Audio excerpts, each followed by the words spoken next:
pick up the phone, just for a minute. An hour passes, maybe 2.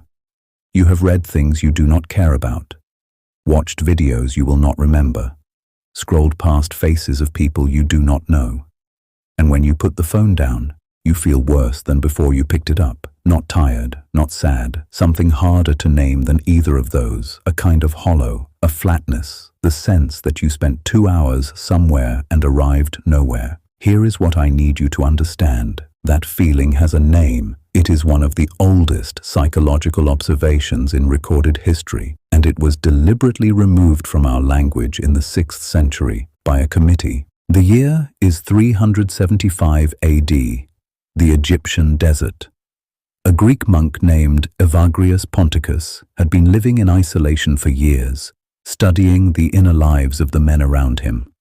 Not their sins in the conventional sense, their psychological states, the patterns of thought that derailed even the most committed, disciplined minds. He catalogued 8 of them: pride, anger, greed, gluttony, lust, envy, sadness, and one more, the one he called the most troublesome of all, Acedia.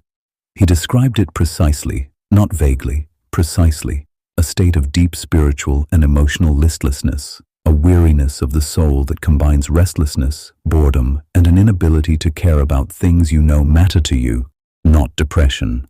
The person is not sad, not laziness. The person wants to do something more specific and more disturbing than either. The person experiencing acedia knows what matters to them. They simply cannot feel that it matters. Evagrius called it the noonday demon, because it struck hardest in the middle of the day, when the hours stretched long, when distraction was hardest to find, when the mind was left alone with itself, moving about and jumping from one thing to another, doing more and accomplishing less. For 2 centuries after Evagrius, acedia was taken seriously. It was studied, it was written about, it was considered the most dangerous inner state precisely because it was the hardest to see in yourself. Among the 8 patterns of thought he identified, acedia was considered the most insidious. It attacked only after monks had already conquered the sins of gluttony, fornication, greed, sadness, anger, pride, and vanity. Let that sink in. The most spiritually serious people in history, men who had spent years disciplining every other weakness, said that acedia came for them last, and it was the hardest one. Then, in the 6th century, Pope Gregory the Great reorganized the list. He was creating what would become the 7 deadly sins. 7 was a theologically cleaner number than 8, and acedia, with its specific and irreplaceable description of this particular kind of inner paralysis, was folded into sloth. And sloth meant laziness, which meant from that point forward, when you experienced acedia, the only word available to you was lazy. A word was deleted, and with it, the understanding it carried. When you have no word for something, you cannot think about it clearly. When you cannot think about it clearly, you cannot see it in yourself. And when you cannot see it in yourself, you do the only thing available. You call yourself lazy. You tell yourself you lack discipline. You tell yourself everyone else manages to focus, to care, to begin, and you simply cannot seem to, and you try harder, and the trying does not work. Evagrius understood something that 1,700 years of self-help, productivity culture, and motivational content have consistently failed to grasp. Acedia is not a moral failing. It is a profound sense of detachment, a lack of purpose or connection that arises when goals are not met, connections feel hollow, and activities feel like they have lost their point. You are not lazy. You are experiencing a specific, named, ancient condition that the most intellectually serious people in history identified as the most dangerous inner state a human mind could fall into. And you have been calling it laziness for your entire life. In April 2021, organizational psychologist Adam Grant published an article in the New York Times. It became the most read New York Times article of 2021 and the most saved article across all platforms. The word he used was languishing. Languishing is neither feeling good nor sad. It is feeling really nothing. almost like you put yourself on hold, waiting for something good to happen or trying to jumpstart a good old battery called emotion just to feel something.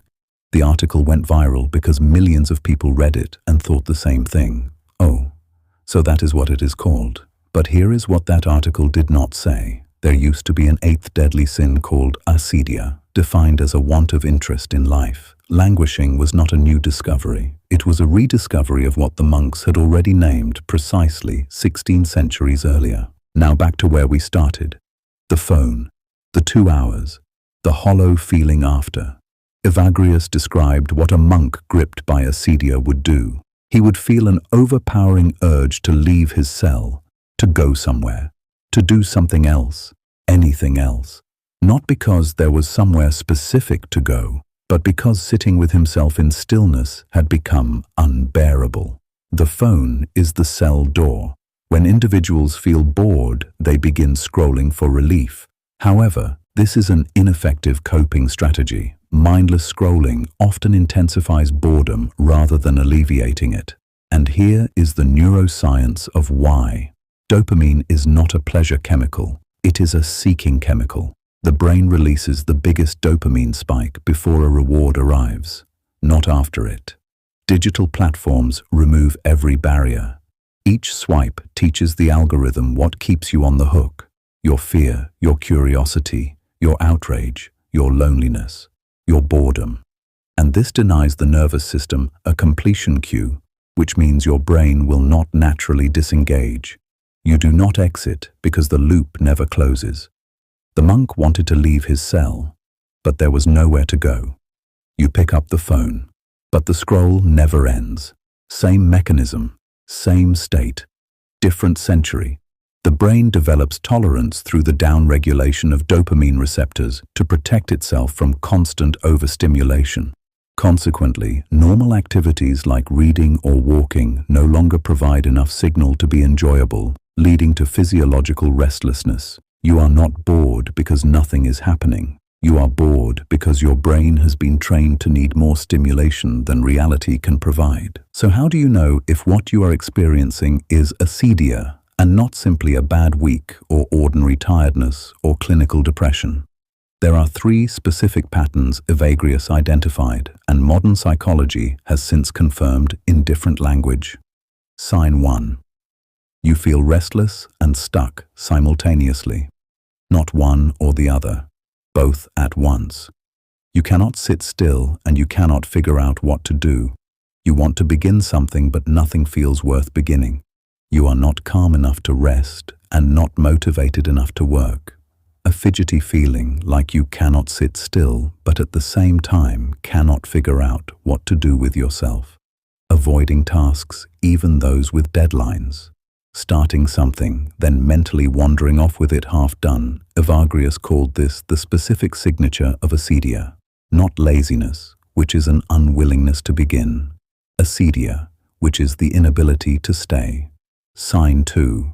You seek distraction constantly and feel worse every time it ends. This is the critical distinction between acedia and ordinary boredom. Ordinary boredom is relieved by stimulation. Acedia is intensified by it. You scroll. You feel nothing during. You feel hollow after. You scroll again to escape the hollow. The cycle is self-reinforcing, and the more you feed it, the harder ordinary life becomes to tolerate. Sign 3. You know what matters to you. You simply cannot feel that it matters. This is what separates acedia from depression with precision. Depression often involves not knowing what you want, not knowing what would help, a genuine absence of direction. Unlike clinical depression, which often includes feelings of sadness or despair, acedia can feel more like a quiet numbness, an emotional flatness that arises when goals are not met, connections feel hollow, and activities feel like they have lost their point. Evagrius did not only name the condition, he observed in specific detail what made it worse and what made it better. What made it worse? Giving in to the urge to leave, seeking the next thing, telling yourself you just need a different environment, a different task, a different distraction. Every time the monk left his cell during acedia, Evagrius wrote, the demon followed, Because the demon was not in the cell. The demon was the leaving. What he prescribed instead was something the modern world has almost no capacity for. Staying, not producing, not achieving, not scrolling to something better, just remaining in the place where the discomfort is, without acting on the urge to escape it. Rather than reach for something to distract us, rather than retreat when things get tedious, sit through the illusion of boredom until it becomes reflection. And here is what Evagrius observed happened next in every case. The discomfort peaked, and then it passed, not because something changed in the environment, but because the mind, deprived of its escape route, finally settled into where it was. When the urge to scroll arises, get curious about it for 60 seconds instead of acting on it. Where is the urge in your body? What happens to it as you watch it? Most people are surprised to discover it peaks and fades on its own. The monk sat in his cell. The urge screamed. He stayed. The urge faded. Acedia was not called a sin because the monks were moralists who wanted to shame people. It was called a sin in the ancient sense of that word because it represented a deviation from what the mind was capable of, a falling short of something the person already knew was possible. And the reason Evagrius considered it the most dangerous of all the conditions he observed was not because it felt the worst. It was because it was the least visible. Pride can be seen. Anger can be seen. Greed, envy, lust, these announce themselves. But Acedia sits in the chair. It goes through the motions. It attends the meetings. It picks up the phone. And it looks from the outside almost exactly like an ordinary Tuesday. The person experiencing it often has no idea it is happening. They just know that the things that used to matter no longer feel like they do. And they conclude, quietly, privately, never saying it aloud, that perhaps nothing ever truly mattered. That conclusion, Evagrius wrote, is the final stage of Acedia, and the most dangerous. Here is what he also wrote. The solution to Acedia is not productivity. It is not a better morning routine.